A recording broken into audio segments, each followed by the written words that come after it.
আসসালামু আলাইকুম। আজকের ব্লগটি হলো গরিপুর বাণিজ্য মেলার ব্লগ। গরিপুরে প্রায় 5 থেকে 6 বছর পরে বাণিজ্য মেলা বসতেছে। মেলাতে ঢুকে এই সুন্দর দৃশ্যটি, তারপরে আমরা মেলার চারপাশটা একটু একটু ঘুরে ঘুরে দেখতেছিলাম। কতগুলা চরকি বসছে, নাগরদোলা বসছে, তারপরে ট্রেন গাড়ি, মানে এই সব ঘুরে ঘুরে প্রথমে দেখতেছিলাম। আর অনেকে দোকান বসতেছেই না, এখন অবশ্য ঢুকতে কোনো টাকাও লাগে না।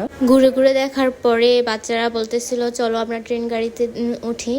তো আমরা প্রথমে গিয়ে ট্রেন গাড়িতে ওঠার জন্য টিকিট কাটতেছিলাম, একজনের নাকি 50 টাকা করে। আবার অনেকে বলতেছিল যে আমরা ফ্রিতে উঠেছি, কিন্তু আমাদের থেকে তো টাকা রাখলো, 50 টাকা করে রাখছে। তো বাচ্চারা সবাই ট্রেন গাড়িতে উঠতেছিল আর ওইখান থেকে ডাকতেছিল আম্মু আম্মু। তো ট্রেন গাড়ি থেকে নেমেই বলতেছে চলো এবার নৌকাতে উঠি। দেখো নৌকাটা কিভাবে চালাইতেছে, মানে বাচ্চাদের বাহানা আর কি, মানে বাচ্চারা কত রকমের বাহানা করে। তো নৌকাতে সবাই উঠলো, মানে আমিও কিন্তু এখানে উঠেছিলাম, মানে আমারও ভালো লাগে নৌকাতে উঠতে। তারপর আবার গেল ঘোড়ার গাড়িতে ওঠার জন্য। আর ওইদিকে আমরা কসমেটিক দেখতেছিলাম, এক একটা দোকান ঘুরে ঘুরে কি কি কসমেটিক বসছে। তেমন কোনো কিছু বসে নেই, সব দোকানপাট গুছাইতেছিল। চুড়িগুলো কেমন সুন্দর লাগতেছে না, কত সুন্দর কালারফুল। আর আসলে মেয়েদের মনে এখানে আটকায় যায়, চুড়িগুলো খুব সুন্দর লাগতেছিল, আমি ঘুরে ঘুরে দেখতেছিলাম।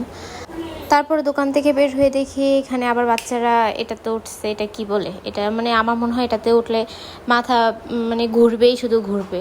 তারপর আমরা আবার ওইদিকে কসমেটিকের দোকানে ঢুকছি। মেয়েদের যা কাজ আর কি, মেয়েদের কাজই হলো ঘুরে ঘুরে কসমেটিক দেখা, মেকআপ দেখা। তারপর দেখতেছিলাম একজনে আবার এখানে বাঁশি বাজাচ্ছে। তারপরে এগুলা দেখলাম বেলুনগুলা। তো এখানে শাহজাদ বলতেছিল আমাকে একটা বিমান কিনে দাও, বিমান কিনে দাও। তোর দাদি আবার বিমান কিনে দিছে। এদিকে আবার ফুচকার দোকান, মেয়েদের তো ফুচকা দেখলে পুরা লুলেই পড়ে। তো এখানে আবার ফুচকা খেলাম। তারপরে আবার গেলাম কসমেটিকের দোকানে, এখানে আবার ব্যাগগুলো দেখতেছিলাম, কসমেটিকগুলো দেখতেছিলাম। এখানে নতুন নতুন ব্র্যান্ড আসছে, ওইগুলো দেখতেছিলাম। আর এই গরমে তো আইসক্রিম তো অবশ্যই লাগবে।